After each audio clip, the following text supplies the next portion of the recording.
ये सुरंग इतनी अद्भुत सुरंग है कि जिस तरफ से आप देखेंगे, अभी देखिए कहते हैं कि ये रास्ता किला की ओर जाता था, रीवा किला के लिए ये सुरंग, अभी इसके आगे एक सुरंग है, अभी मैं आपको दिखाता हूँ। इसी रास्ते से यहाँ राजा आ जाते थे और राजा यहाँ से वापस भी चले जाते थे, अगर कोई खतरा होता था तो वापस चले जाते थे।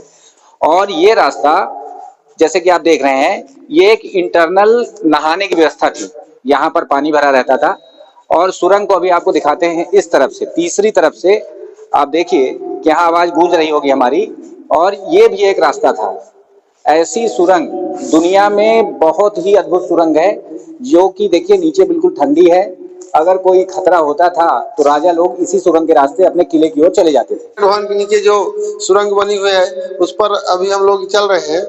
अच्छी सुरंग है। अब मैं चाहूंगा कि सुरंग के अंतिम छोर तक मैं जाऊं और फिर आगे क्यों खुदाई नहीं कर रही इसके बारे में जांच करेंगे हम लोग कि बढ़ाते क्यों नहीं इसकी खुदाई। ये रीवा की अद्वितीय सुरंग है, ये जो विश्व में बहुत है ही नहीं है, पहली एक सुरंग है केवल इस तरह की, और किसी कहीं के भी राजा महाराजा ने ये सुरंग नहीं बनवाई जहां हमारे रीवा राज्य के राजा महाराजा बनवाए। ये अब ये जो है ये भी गुप्त रास्ता है सुरंग का, इसको जांच करके खोल नहीं पा रहे हैं ये लोग। इसको यदि खोल दें तो फिर हो सकता है कहीं और ही जाता हो, बांधवगढ़ जाता हो, गोविंदगढ़ जाता हो, केवटी जाता हो, इस रास्ते को नहीं खोल पाए। तो उसमें दीवार चुनवा दिए हैं, गेट लगवा दिए हैं, इसको भी खुलवाइए, इसको भी देखें क्या है इसके अंदर, मटेरियल भर के रखे हैं। जबकि मेरे को भी स्पष्ट लग रहा है कि ये सुरंग काफी अंदर तक जाती होगी। सुरंग का अवलोकन करके अब हम और नरेंद्र न्यूज की टीम वापस जा रही है वेंकट भवन के मुख्य द्वार की ओर। ये देखिए अब सीढ़ी से हम उतरे थे, उसी सीढ़ी से हम चढ़ रहे हैं। बहुत अच्छी ढंग से करीने सीढ़ियां बनाई गई हैं पत्थर की, बहुत ही कम जगह में बहुत अच्छी सीढ़ी बनी हुई है, क्योंकि अब के शायद जो बड़े बड़े इंजीनियर हैं वो भी न बना पाए इस तरह की सीढ़ी कि 2.5 फुटे में पूरा बना देते हैं। यहाँ तो कहते हैं 10 फुट ले आओ रास्ता तो बनाते हैं। बहुत बढ़िया है।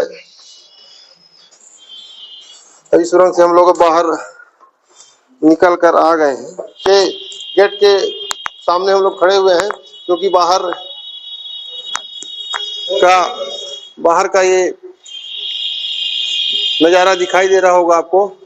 काफी बड़ी और मजबूत इमारत है ये। कई जगह इसमें लकड़ी भी लगी हुई है, सीलिंग में बहुत पुरानी लकड़ी लगी हुई है। लकड़ी के पटरे से छत ढाली गई है। रंग रोगन की हवा थोड़ा पुरानी ज्यादा लग रही है। जब इसका पेंटिंग और डेंटिंग का काम शासन द्वारा करा दिया जाता है तो काफी अच्छी लगने लगती है। बहुत ही अद्वितीय इमारत है ये हमारे रीवा शहर के लिए। उसके नीचे सेंटर हॉल नीचे ही स्विमिंग पूल है।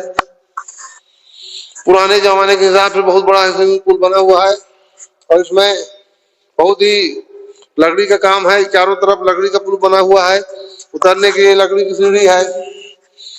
बहुत ही मजबूत लकड़ी के पुल बने हुए हैं यहाँ,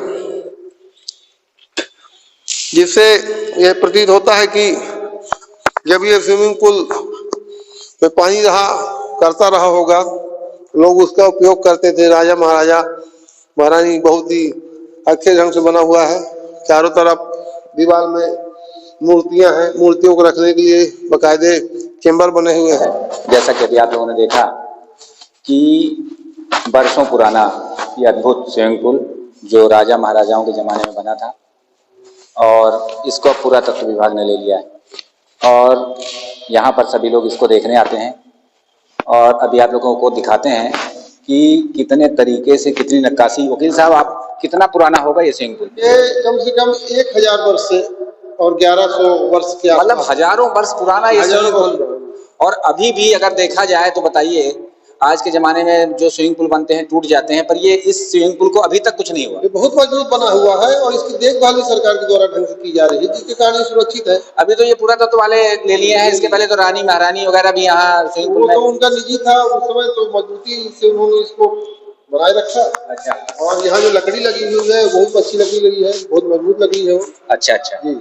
तो आप यहाँ पूरा देखें इसका वेंकट, ये इसको क्या वेंकट भवन कहते हैं क्या? वेंकट भवन कहते हैं। अच्छा अच्छा। ये चलिए और चीजें देखते हैं और क्या है यहाँ पर।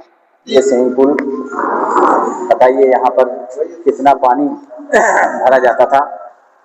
और ये देखिए रोड, इस रोड से, इस लकड़ी की गली से जाना पड़ता था और पहली बार देख रहे होंगे। और पानी देखिए यहाँ से किस तरह से आता था। अभी लोग बाग आते हैं, अभी आइए चर्चा करते हैं इस मैटर में। हमारे वकील साहब हैं राजेंद्र द्विवेदी जी। बताइए वकील साहब। ये स्विमिंग पूल की जो सीलिंग है, ये लकड़ी इसमें पूरी तरह से लगी हुई है, जो काफी पुरानी लकड़ी है। उसको देखभाल करके पेंट करके अच्छा बना दिए हैं। और इसमें लकड़ी की ही छत में बल्ब की व्यवस्था है, लाइट की व्यवस्था है, चारों तरफ झरोखे बने, पर्याप्त रोशनी है यहाँ पर। और इसके बीच में ये पानी का जो सिस्टम बना हुआ है, उससे ही पानी आता था यहाँ, जो कि लगभग 6-7 फुट पानी भरा रहता था। नीचे उतरने के लिए सीढ़ी की व्यवस्था भी है। बहुत ही अच्छा ये हमारे रीवा जिला के वेंकट भवन में स्विमिंग पूल बना हुआ है। ये बाहरी कक्षा है, यहाँ भी बहुत पुरानी मूर्तियां हैं कई देवी देवताओं की।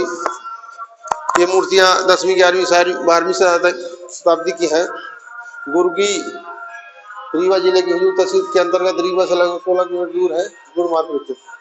ये जो है मूर्तियां हैं, ये गुर्गी संस्कृत की मूर्तियां हैं। वो गुर्गी जो रायपुर, गुड़ और रायपुर के पास है, तो देवालय बनवाया था, जो कि अपने रीवा शहर के भी अंदर पंधर पार्क में श्री हरि गौरी की विशाल प्रतिमा इसी मंदिर पर स्थित थी। वो भी गुर्गी कालीन है। और गुड़ ग्राम के समीप स्थित भगवान शिव की 28 फीट लंबी 10 फीट विशाल एकाश प्रतिमा गुरु के मंदिरों में से एक है, जो गुड़ के पास वो भैरव बाबा, उन्हीं के संबंध में ये जानकारी मिल रही है। ये देखिए, ये बाहर से हम आपको दिखा रहे हैं विशाल वेंकट भवन, जो कि बहुत ही महत्वपूर्ण है। हमारे रीवा शहर में स्थित है। ये राजा राशि समय का है। ये बहुत ही अद्वितीय भवन है। ये वास्तव में चारों कोनों में गुंबद बने हुए हैं, मीनारें बनी हुई हैं।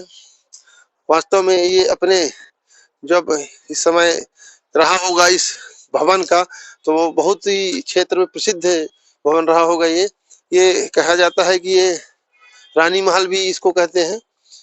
जब राजा महाराजा या कि उनके परिवार के किसी सदस्य को अपना समय बिताना होता तो महल से निकल करके इसी भवन में आकर के आराम करते थे, घूमते पर्यटन करते थे। गुर्गी कालीन मूर्तियां लगी हैं। इसमें तो हजारों देवता हैं। यहाँ पर पत्थर की मूर्तियां हैं, ये सभी तरह की। कुछ चंदेल कालीन भी प्रतीत होती हैं। सिंह का मुख है, मालाधारी गंधर्व है, कलश भी है, आमलक भी है, कीचक की भी मूर्ति है। यहाँ पर बहुत सारे देव देवताओं की मूर्तियां हैं, जो कि गुर्गी से उठा के ले आके यहाँ रख दी हैं और उनको संरक्षित भी कर रहे हैं यहाँ पर। ये बहुत अच्छी चीज है। जैसा कि अभी लोगों ने देखा कि रीवा में कितनी अद्भुत ये इमारत है और ये पूरा तत्व ने इसको लिया है, कितनी बढ़िया और कितने बढ़िया से इन लोगों ने संभाल के इसको रखा है। ऐसे ही रीवा में जितनी पुरानी जगहें हैं उनको संभालने की जरूरत है।